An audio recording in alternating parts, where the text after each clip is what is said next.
Today's dating time 1:35 a.m.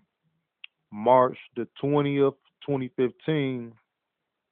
All I want to say is gonna make it real short. I'm gonna say a lot more, but I'm pretty much done with Tumblr account, Facebook. I may put news articles up.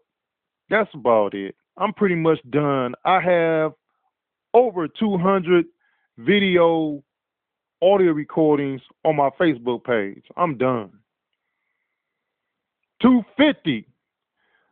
I'm gonna see if it's 250. It's probably over 250. So I'm done with making audio recordings. Unless, but we all know there are exceptions if it applies, and all of my audio recordings may be nonsense to some.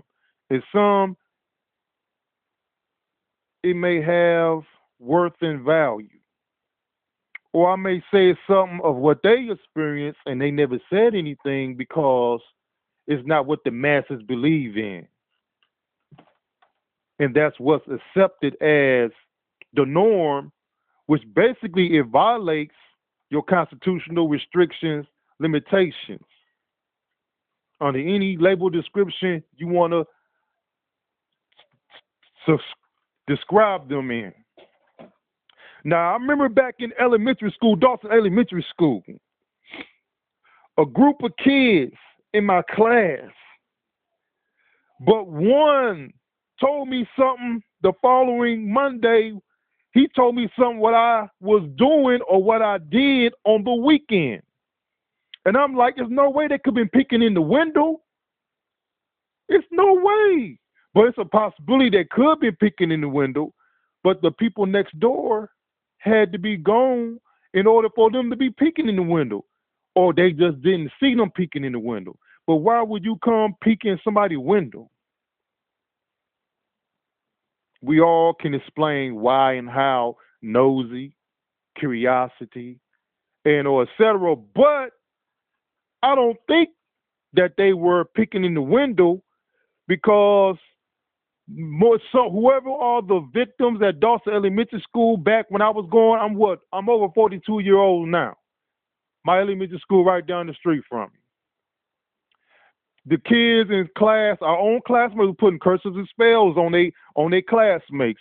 So their parents taught them it's a family legacy, it's a family right to do harm, cruel, unusual punishment to a human being, put a demonic spirit, banshee on a building, car, person, demonic body possession. Because what they used to say in elementary school, football head Walt, one of my employers at Bridgewater Interior when I was there, he said, "Oh, we put a babysitter on him. We know everything what he do."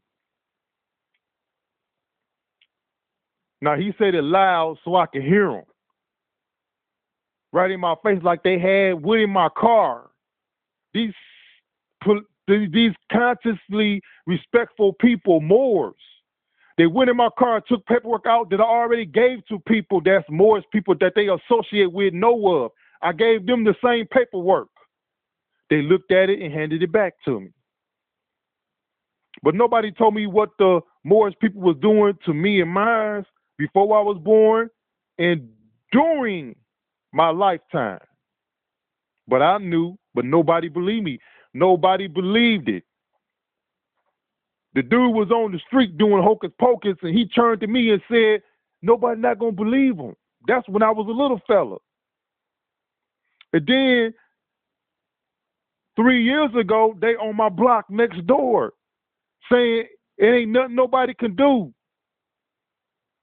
Do you want to participate and join us in our wickedness to harm that person, individual, family, and or etc.? And the person said, "I ain't got nothing to do with it." They walked away, went back in their house. But this dude was on the block recruiting people.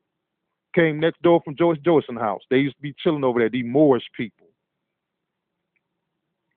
with their UCC license plates.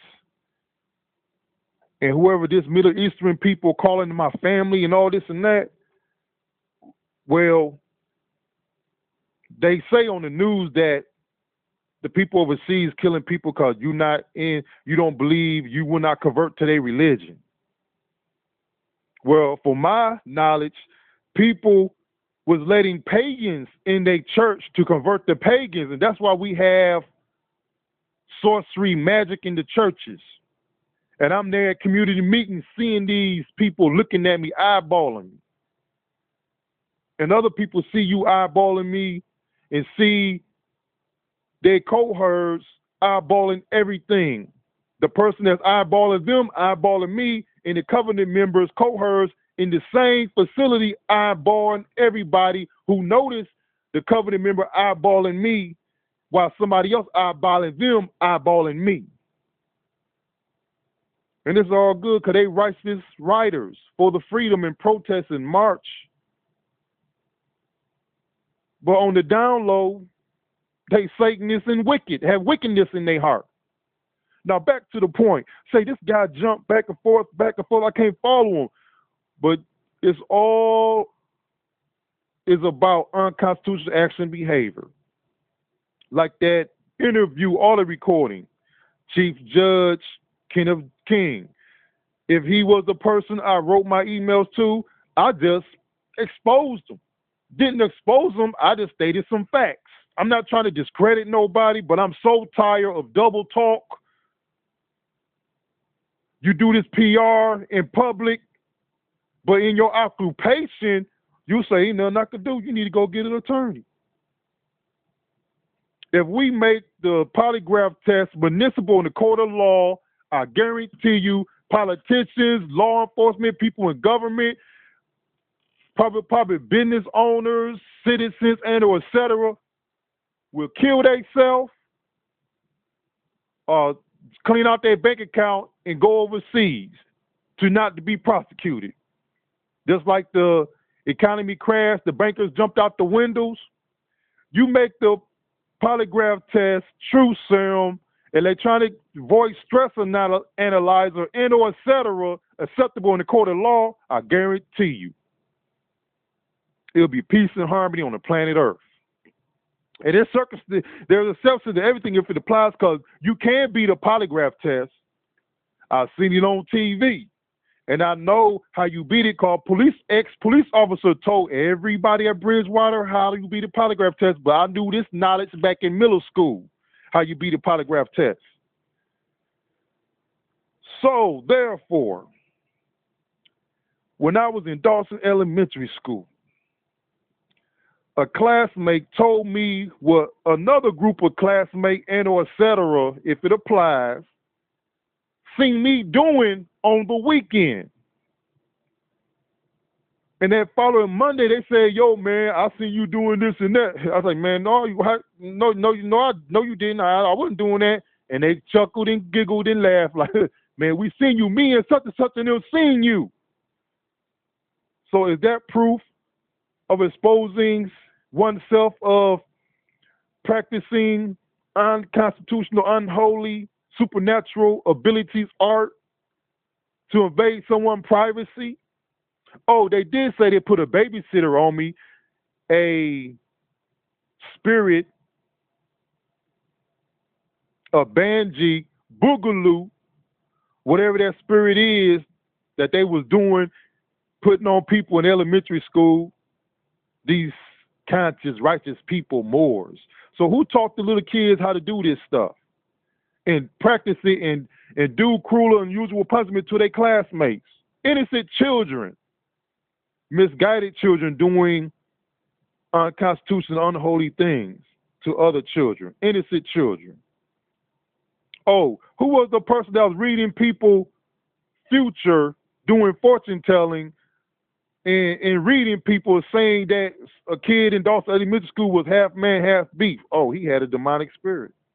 And who was the person in school that told the classmates that I found out what was wrong with me? It was a spirit on me, tapping him on his shoulder, whispering in his ear, and poking him in his rear end. And my family wouldn't even talk to that person's family because they didn't believe me. I told my parents, go talk to him. He told me what it was. He said it was a spirit on him. Somebody put a spirit on him. My family didn't believe me when I was in elementary. Little kids, don't believe your kids. The sky is falling. The sky is falling.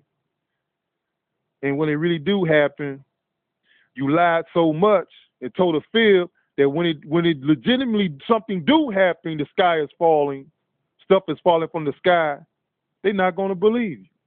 But my situation is not that, because I always told the truth. I may tell half the truth or add truthful facts to something what somebody else said, stated incompletely or fraudulently, and therefore I always told the truth. There's no need to lie. Because what I told them kids in elementary school, my class, I turned to them and said, it'll take the supernatural to fight the supernatural. That's what I told them. I don't know the exact word, but you should understand what I'm saying. It'll take the supernatural to beat a supernatural person that's conducting ill will towards others and or etc. if it applies. And Sakin said on national TV, national radio, syndicated shows, I tweak things in my favor every once in a while, but I rarely do it. What does that mean? People don't believe in it. Say, I believe in Jesus. Well, all I'm going to say, I do too. But if my faith not strong enough and I know there's something more meaningful than the way we believe in it and what we don't believe in and what we do believe in, it's the same thing of what we do not believe in, but it's the opposite. And we have been dysfunctionally programmed to believe that that don't exist in that shape and form. But what's in us is a spirit. If the internet can get hacked by a hacker, that's a mechanical vice getting hijacked, taken over from a internet hacker. If a parasite can invade a human body and make them sick, you just be invaded by a parasite germ. If a demonic spirit can possess a human body and cause mental and health problems, it is what it is. But we don't believe in that. If you want to go buy that car that can park by itself and it could get hacked, and the powers that be or someone you hate can have you run into that tree, that building, or drive off that freeway overpass, it is what it is. If the internet is so hackable and unsafe, why did Detroit City Council CFO talking about they're going to have a paperless system, we're going to have it in cloud, so everything's going to be on the internet? So they still out here saying that the internet is safe and it's not safe, and our government is going to use it, and military planes get hijacked, drones get hijacked, and all the people in India that has the chip in them, over 1 billion people has the chip in them. So what if somebody hacked that chip that's implanted in all the citizens in India? That chip get hijacked and somebody can stop your heart, stop your liver, or mess with it some kind of way, because it's a wireless system. It's a chip in your body. If your information on your cell phone can get taken, naked pictures posted on the internet, and people have governmental agencies, private public businesses, computer system hacked and say, I want a ransom, I want 300 bitcoins. Huh? What is a bitcoin? And they pay the ransom to get their system back and running. So when the CFO of City of Detroit on the January 20th, 2015 City Council meeting in there double talking and saying that the internet going to be safe, we're going to have a paperless system and or et cetera, we still putting faith in the internet. And when your identity get hacked, the company will not tell you, or when they do tell you, when you find out your money gone, then you find out what company it happened from, and that they'll say, oh, we can't help you. It'll take you 6 months to a year plus to get your finances back straight. And they won't even accommodate you or assist you in getting your funds back, because their system was the one that had your money taken, or somebody brought an item with your credit, and they say they won't help you. What kind of double standards is that? But we'll get penalized for having bad credit and penalties for not paying on time and or et cetera, or being charged higher for having bad credit score, but they will not assist us when their system get hacked and say, you on your own, you gotta get an attorney.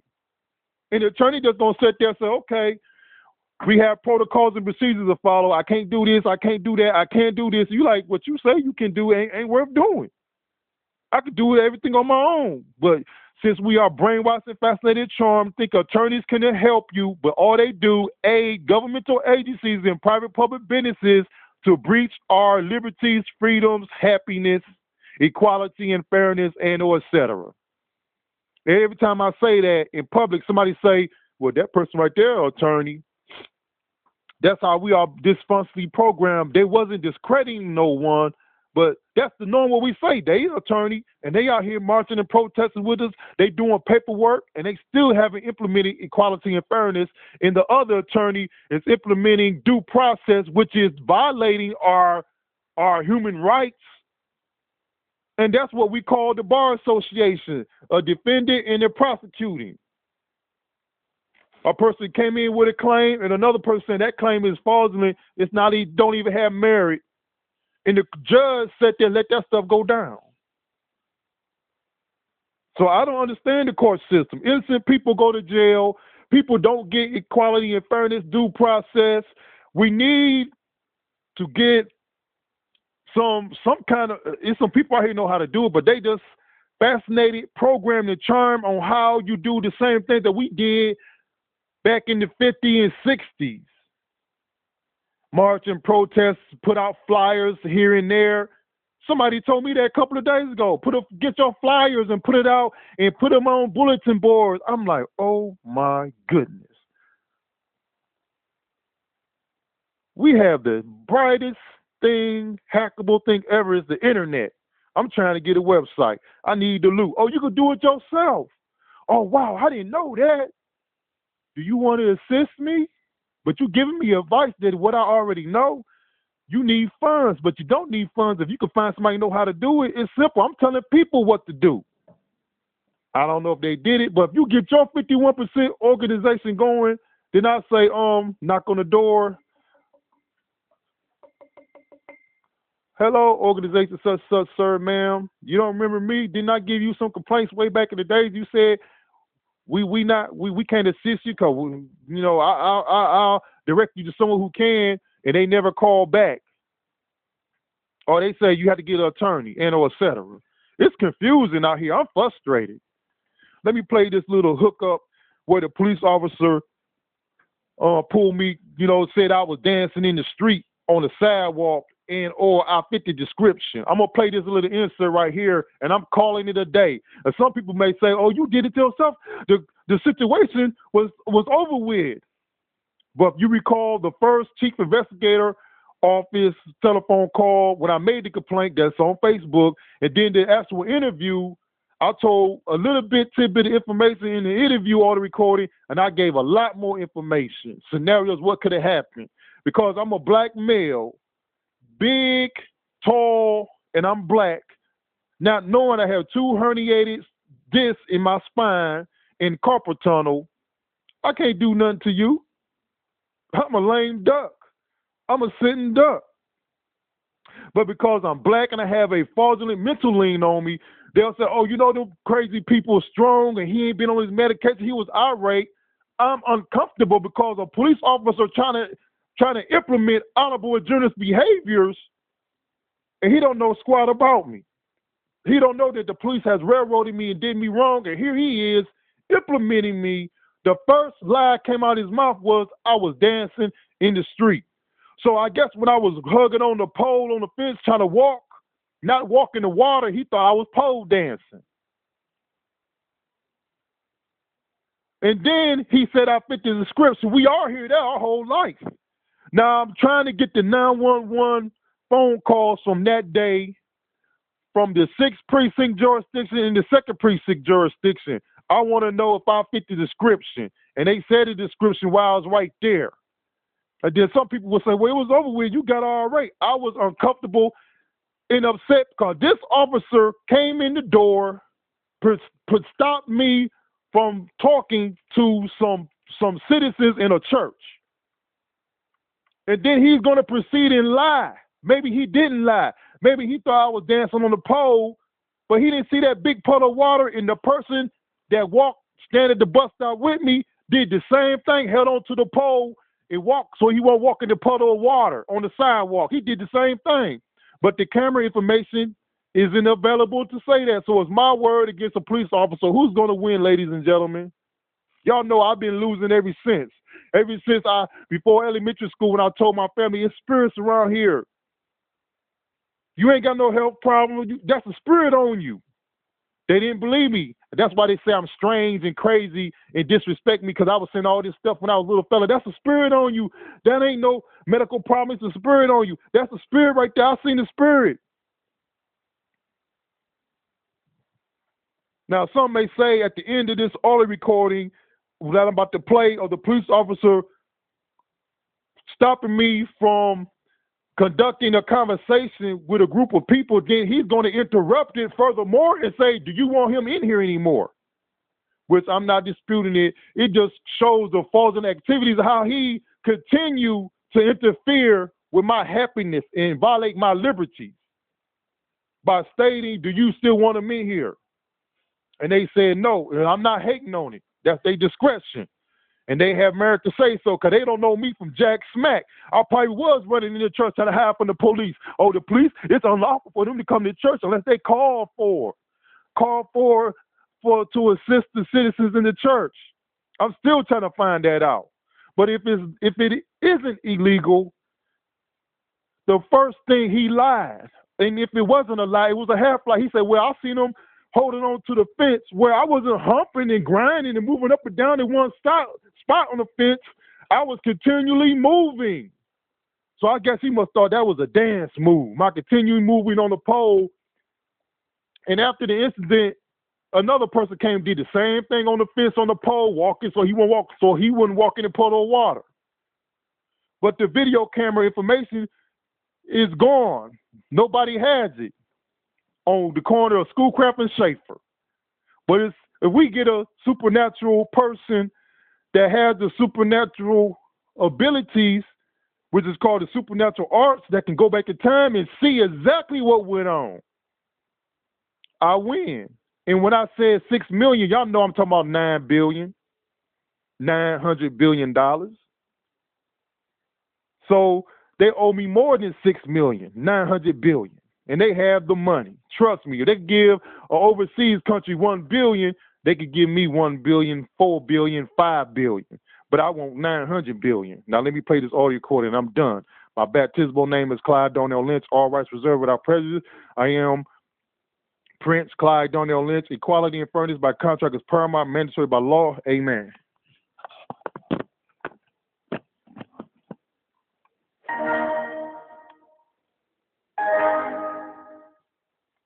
Well, let me hit pause.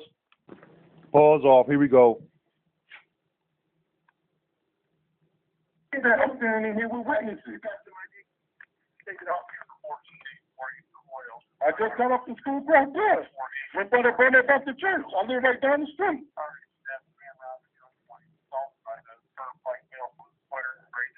Blue sweater. Totally different thing, man. I don't have no blue sweater. No, I have nothing on blue. That's totally different.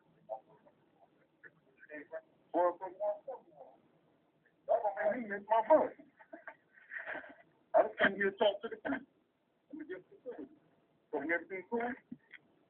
Yeah. All right, we cool then. What are y'all names? Say your names for the record. My name is Smoker. I'm the lieutenant in charge. Okay. I called this crew. They're my guys. Okay. We had a shooting down the street. We matched the street. I heard that all my life. Okay, that's fine. Yeah. Y'all think the Detroit Police Department owe me $6 million. I get you, Ron. Okay. I do not. I will put your ground to grade. That's 1329. First thing was prove. I just got off the Schoolcraft bus, about to get Schaefer. I'm dancing in front of the street. Right. Y'all, if you'd have cooperated, you've been gone 30 seconds. You just gonna give me a hard time now, right? The police give me a hard time. Y'all owe me $6 million. Man, I don't know you. You with Six Precinct, y'all owe me $6 million. You with DPD, y'all owe me $6 million. I'm about to leave.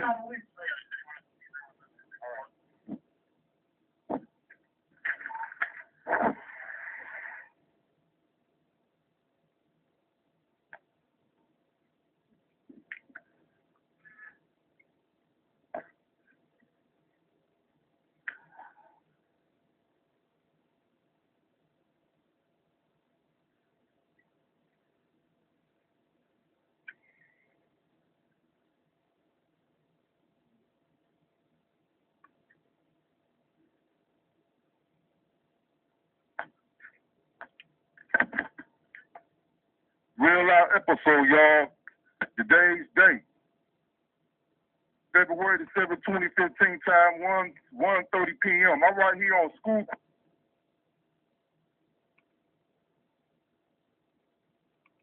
I'm standing in here with witnesses. I just got off the school cross bus. We're going to bring it back to church. I live right down the street.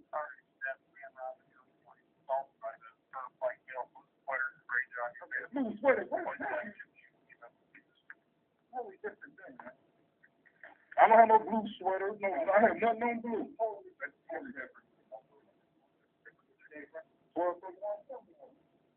That don't make me miss my bus. I just came here to talk to the people. So everything cool? Yeah? All right, we cool then. What are y'all names? Say your names for the record. My name is Stroker. I'm the lieutenant in charge. Okay. I called this group, they're my guys. Okay. We had a shooting down the street, we answered the street. I heard that all my life. Okay, that's fine. Yeah. Y'all, the Detroit police might owe me $6 million. I do not. I won't put you across the grade since 1329. Bus ticket was approved. I just got off the school craft bus, about to get shaved. I'm dancing in front of the street. Right. Y'all either cooperate, you've been gone 30 seconds ago. You just gonna give me a hard time now, right? The police give me a hard time. Y'all owe me $6 million. Man, I don't know you. You with Six Precinct, y'all owe me $6 million. You with DPD, y'all owe me $6 million. I'm about to leave.